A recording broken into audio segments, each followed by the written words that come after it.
কি হয়েছে চিল্লাইতেছেন কেন? খালাম্মা ফোনে কথা কয়, ডাক দিয়েন। এগুলো কি?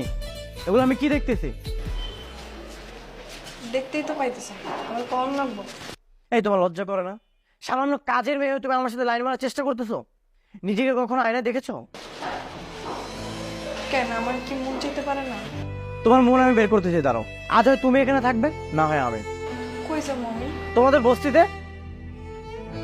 নিয়েছ আমি? দেখো ও কি করেছে, তোমার আদরের কাজের মেয়ে এগুলো কি করেছে দেখো। টুনি, এসব তুই করেছিস? জি খালাম্মা। তুই মেয়ে, কত বড় সাহস! হ্যাঁ, একদম তুই আমার বাড়ি থেকে বের হয়ে যাবি কাপড় চোপড় নিয়ে।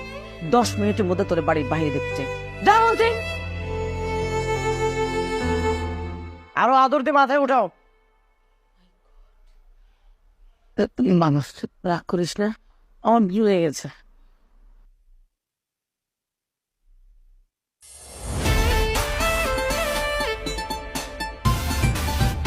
কিরে মা, রেডি হয়েছিস? কোথাও যাচ্ছিস নাকি? হ্যাঁ বাবা, আমার একটা ফ্রেন্ডের বার্থডেতে যেতে বলেছে, ওখানে যাচ্ছি। বার্থডে কোথায় হবে? ওই তো বাবা 5 নম্বর সেক্টরের প্রিয়াঙ্কা রেস্টুরেন্টে। ও আচ্ছা আচ্ছা, তবে ড্রাইভারকে বলে দেই। আমি অলরেডি বলে দিয়েছি বাবা, উনি নিচে দাঁড়িয়ে আছে। Good, very good. দেরি করিস না, তাড়াতাড়ি চলে আসিস কিন্তু। ওকে, বাই।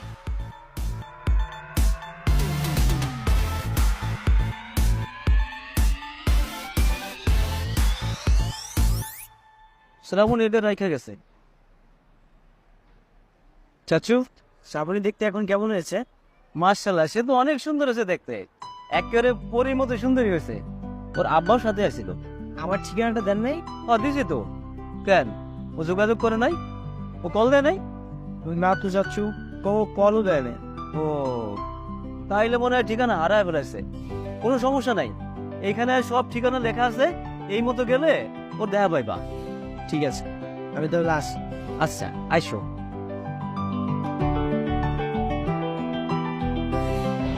তার মানে তুই তোর ছোটবেলার হারানো ভালোবাসাকে আবার ফিরে পেয়েছিস?